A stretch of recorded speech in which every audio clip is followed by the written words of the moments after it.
Joel Meyerowitz is an American photographer based in New York City, best known for his street photography and groundbreaking initial usage of color.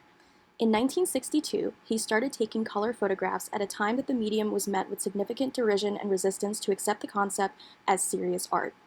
In 1962, he quit his art director job following inspiration from the Swiss-American photographer Robert Frank and began his lasting career in street and color photography using a 35mm camera and color film. He did not make the full transition from black and white images to color until 1972, when he permanently adopted color, as well as using an 8x10 camera more frequently and utilizing large format. He has several notable publications, including Wildflowers, featuring flowers and subjects in differing situations, and Cape Light, featuring color photographs of everyday scenes in Cape Cod, Massachusetts. Cape Light may have brought him notoriety, but his emphasis on street photography captured the essence of candidness on the streets of New York, his work being described as showing us the irony and beauty of everyday life. When viewing Meyerowitz's photos, we have to ask what about the subject of the photo made it so compelling to preserve. In this photo, shot in 1963, we get to see elements of what Meyerowitz was looking for: real people doing those everyday things and tasks that others can relate to. In this photo, the colors are soft and muted but cohesive, and one can see a fair amount of negative space in the background due to the water. The eye is drawn to the center of the image, but then it becomes clear that the true magic is in each subject's facial expression. This image is relatable to a viewer because it's real, capturing the essence of teenagers and their playful nature. By limiting the focus to the 6 people in the photo, the viewer is then able to understand exactly what Meyerowitz wants you to see: their candidness. Meyerowitz had a knack for taking the seemingly mundane and transforming it into something that holds depth. In this 1963 photo of laundry hung outside of a house, we get an inkling of that depth. Remember, color photography at this time was still not considered serious art, but here we can see its importance. While this still would have been an eye-catching photo in black and white, the color adds dimension to the photo.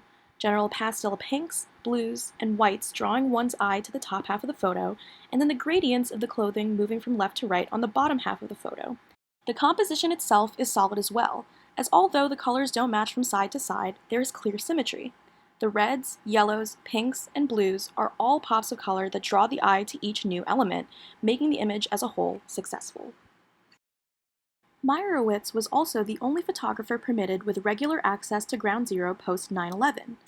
When one thinks about the months following the 9/11 attacks, there are usually feelings of mystery, intrigue, and tinges of sadness, as it was a very secretive time during repair and construction.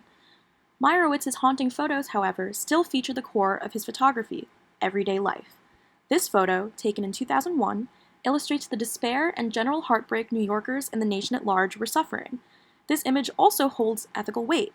The compilation of a photo of American flags, directly next to another photo of the state Ground Zero was left in after the attack, pushes the viewer to become evaluative of what it really means, and what Meyerowitz is trying to convey. While these photos are not objectively beautiful per se, Meyerowitz would occasionally attach a photo of the construction scene to a photo of a worker, giving us a look into the developments that was not only descriptive, but human. This continuously feeds into that concept of capturing everyday life.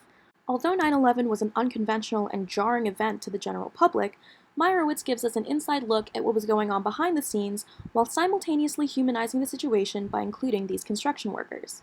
Even further, while all of his 9/11 photos can promote ethical evaluation, they are incredibly descriptive at face value. One can argue that you may not even need context for these photos.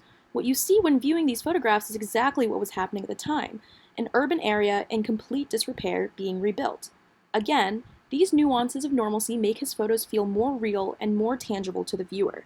Meyerowitz's work, at first glance, could very well be considered boring due to the subjects and situations that he shot.